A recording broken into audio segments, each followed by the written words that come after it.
Hello friends, mister Bachchan 2018 లో వచ్చిన Ajay Devgan raid movie remake ఇది. ఈ సినిమా గురించి నా ఫీలింగ్ చెప్పాలంటే అస్సలు ఇంత మాదిరి కాదు భయ్య, ఒక కళాఖండం అని చెప్పుకోవచ్చు అనమాట. సినిమా స్టోరీ లేని విషయానికి వచ్చినట్లయితే మన హీరో వాళ్ళ నాన్న చిన్నప్పటి నుండే అమితాబ్ బచ్చన్ ఫ్యాన్. సో అమితాబ్ బచ్చన్ నీ పేరు పెట్టుకోరా అంటే నేను అమితాబ్ బచ్చన్ అని పెట్టుకొని మిస్టర్ బచ్చన్ అని పెట్టుకుంటా అంటాడు అనమాట. ఇక దానికి తగ్గట్టు నాకు అర్థం కాని ఏంటంటే, ఈ తెలుగు సినిమాల్లో ఆ హిందీ సినిమాలు ఏంది, ఒక తెలుగులో ఉన్నటువంటి వ్యక్తి హిందీ సినిమాకి ఫ్యాన్ కావటమైంది నాకైతే అసలే అర్థం కాలేదనమాట.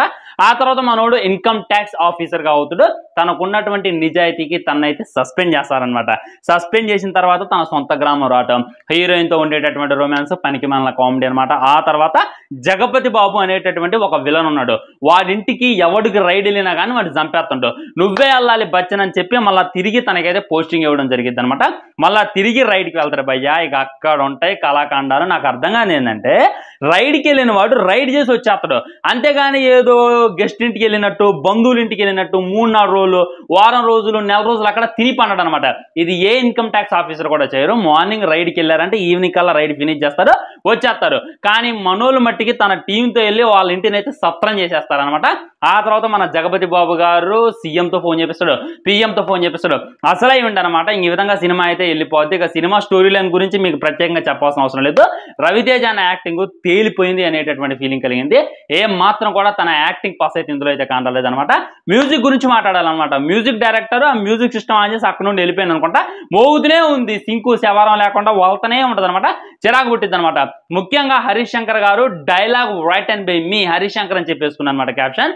అసలు ఆ డైలాగులు కలిసి దండేసి దండం పెట్టాలి. హీరో ఏం చేస్తారంటే ఎంట్రీలో ఫైట్ చేస్తారా అనమాట. ఫైట్ చేస్తా అంటే ఒకటి చూసి ఏమంటాడో తెలుసా, అబ్బా ఫస్ట్ టైం మొగోళ్ళలా పుట్టినందుకు బాధపడుతున్నా, అదే నేను ఆడదానిలా పుట్టుంటే అనేటటువంటి డైలాగ్ వేసిన భయ్య. ఆడైతే 2 జేబులో కాదు ఇంకేడో చేతులు పెట్టుకుని వస్తున్నా, ఎందుకు నీకు కూడా ఉంది కదా వెనకలందరం మరి వెళ్ళు అనేటటువంటి ఫీలింగ్ అయితే నాకు కలిగింది.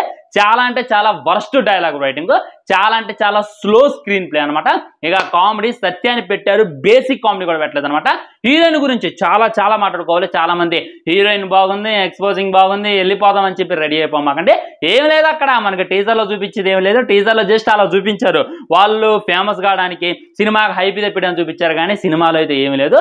హీరోయిన్కి అయితే నిజం చెప్తున్నా, ఏడవటం రాటల్లా, నవ్వటం రాటల్లా, సరైనటువంటి ఎక్స్ప్రెషన్స్ పలకడం కూడా రావట్లేదు. ఇంకా లిప్సింగ్ కనీసం లిప్సింగ్ కూడా సరిగ్గా ఇవ్వలేకపోయింది ఆ అమ్మాయి. ఆ డబ్బింగ్ చెప్పినా పాపం బాగానే ట్రై చేసిందిలే, కానీ హీరోయిన్ అయితే మినిమం మేనేజ్ చేయలేకపోయింది అనమాట. ఇంకా నాకు ఉన్నటువంటి డౌట్ ఏంటంటే, ఎక్స్పోజింగ్ చేయాలి ఎప్పుడు ఐటమ్ సాంగ్స్ వచ్చినప్పుడు, హీరోతో రొమాన్స్ ఉన్నప్పుడు, సాంగ్స్ వచ్చినప్పుడు. కానీ ఈ ఇందులో హీరోయిన్ అయితే ఎప్పుడు ఎక్స్పోజింగ్ చేస్తూనే ఉంటుంది అనమాట. ఇంకా చిన్ని ఎందుకుందిరా బాబు అనేటటువంటి ఫీలింగ్ కలిగింది. హీరోయిన్ అంటే ఎక్స్పోజింగ్ కాదు, సినిమాలో ఒక క్యారెక్టర్ ఉండాలి అనేటటువంటిది గుర్తుపెట్టుకోవాలన్నమాట.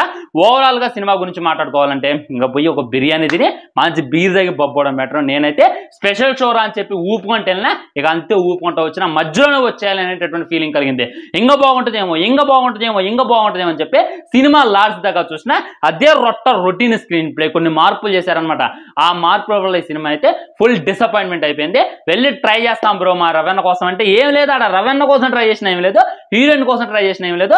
ఆ సాంగ్స్ అయితే ఇంకా మధ్య మధ్యలో క్యామియోస్ గురించి అబ్బబ్బు సిద్ధు జొన్నలు గడ్డ వచ్చిండు. ఇది స్పాయిలర్ అనుకోమాకంటే, స్పాయిలర్ అంత పెద్ద ఎఫెక్ట్ అయితే ఇది కాదు.